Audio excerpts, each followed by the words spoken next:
കുഞ്ഞുങ്ങളോട് നമ്മൾ സംസാരിക്കുമ്പോൾ സ്വാഭാവികമായി വരുന്ന ഒരു പ്രത്യേക ശൈലിയാണ് മദറേസ്. അപ്പോൾ മദറേസ് എന്നത് നമ്മൾ കുട്ടിയോട് സംസാരിക്കുന്ന ടോണിലെയും സ്റ്റൈലിലെയും ഒക്കെ വ്യത്യാസമാണ്. കുഞ്ഞിനെ നമ്മളിലേക്ക് ആകർഷിക്കാനും അവർക്ക് സൗണ്ട്സ് ഒക്കെ തിരിച്ചറിയാനും അതുപോലെ ഒരു സോഷ്യൽ കണക്ഷൻ ഉണ്ടാക്കാനൊക്കെ ഇത് സഹായിക്കും.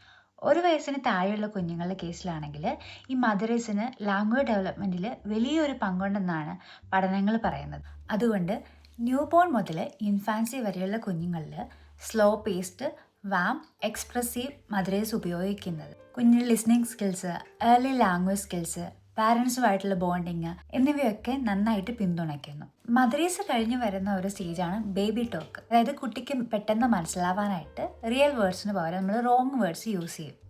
ഇപ്പോൾ ഫുഡിന് പകരം മമ്മം, ട്രെയിനിന് പകരം ചുച്ചു, വെള്ളത്തിന് പകരം വാവ, ഇങ്ങനെയുള്ള റോങ് വേർഡ്സ് നമ്മൾ യൂസ് ചെയ്യും. ഇത് 1 വയസ്സിന് താഴെയുള്ള കുഞ്ഞുങ്ങളെ നന്നായിട്ട് ഹെൽപ്പ് ചെയ്യും. കുഞ്ഞുങ്ങളെ ശബ്ദങ്ങൾ തിരിച്ചറിയാനും സംസാരത്തിലേക്ക് ശ്രദ്ധ കേന്ദ്രീകരിക്കാനും ടേൺ ടേക്കിംഗ് പഠിക്കാനൊക്കെ സഹായിക്കും. എന്നാൽ 1 വയസ്സിന് ശേഷം കുഞ്ഞ് റിയൽ വേർഡ്സ് പറഞ്ഞു തുടങ്ങുമ്പോൾ ഇത്തരത്തിൽ യൂസ് ചെയ്യുന്ന റോങ് വേർഡ്സ് മെല്ലെ നമ്മൾ കുറച്ചുകൊണ്ട് വരണം. കുട്ടികൾ സ്ഥിരം കേൾക്കുന്ന വാക്കുകളാണ് അവർ ഇമിറ്റേറ്റ് ചെയ്യുക. സോ റോങ് അല്ലെങ്കിൽ സിംപ്ലിഫൈഡ് ആയിട്ടുള്ള വേർഡ്സ് കുറച്ചിട്ട് ട്രൂ വേർഡ്സ് പറഞ്ഞു തുടങ്ങണം. ഇനി 2 വയസ്സിന് ശേഷമുള്ള കുട്ടിയാണെങ്കിൽ ബേബി ടോക്ക് മാക്സിമം ഒഴിവാക്കുന്നതാണ് നല്ലത്.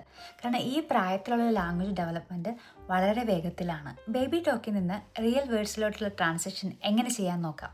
അതിലെ ഫസ്റ്റ് സ്റ്റെപ്പ് എന്നത് റിയൽ വേർഡ്സ് യൂസ് ചെയ്ത് തുടങ്ങുക എന്നുള്ളത് തന്നെയാണ്. ഇപ്പം ഞം കഴിക്കാം എന്നതിന് പകരം ഫുഡ് കഴിക്കാമെന്ന് തന്നെ ക്ലിയർ ആയിട്ട് പറയുക. ഇപ്പോൾ കുട്ടി ബേബി ടോക്ക് വേർഡ്സ് തന്നെയാണ് യൂസ് ചെയ്യുന്നതെങ്കിലും നമ്മൾ അഡൽട്ട്സ് കുട്ടിയോട് സംസാരിക്കുമ്പോൾ കറക്റ്റായിട്ടുള്ള ട്രൂ വേർഡ്സ് തന്നെ പറഞ്ഞ് മോഡൽ ചെയ്യുക. ഈ 2ാമത്തെ സ്റ്റെപ്പാണ് സ്ലോ ക്ലിയർ സ്പീച്ച്. നമുക്ക് സൗമ്യമായിട്ടും ക്യൂട്ടായിട്ടുള്ള വേർഡ്സൊക്കെ കുട്ടിയോട് ഉപയോഗിക്കാം.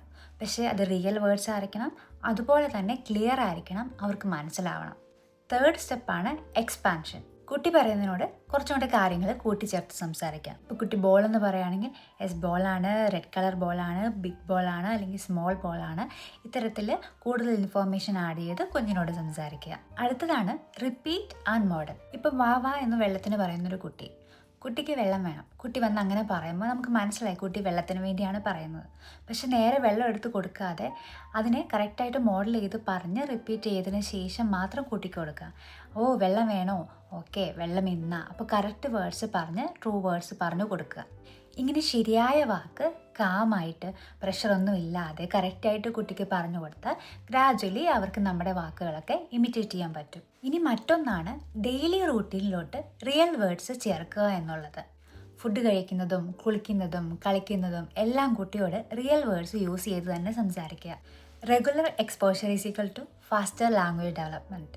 ഇനി പ്രത്യേകം ശ്രദ്ധിക്കേണ്ട ഒന്നാണ് എൻകറേജ് വിത്തൗട്ട് ഫോഴ്സിങ്. കുട്ടി ബേബി ടോക്ക് തന്നെ സംസാരിക്കുകയാണെങ്കിൽ അതിനെ കറക്റ്റ് ചെയ്ത് കൊടുക്കാം, പക്ഷെ ഓവർ പ്രഷർ കൊടുക്കേണ്ട കാര്യമില്ല. You model the follow at their pace. ഇങ്ങനെ ബേബി ടോക്ക് സ്ലോലി കുറച്ച് റിയൽ വേർഡ്സ് കൺസിസ്റ്റൻ്റ്ലി യൂസ് ചെയ്താൽ ലാംഗ്വേജ് ഡെവലപ്മെൻറ്റ് വേഗത്തിലാവും.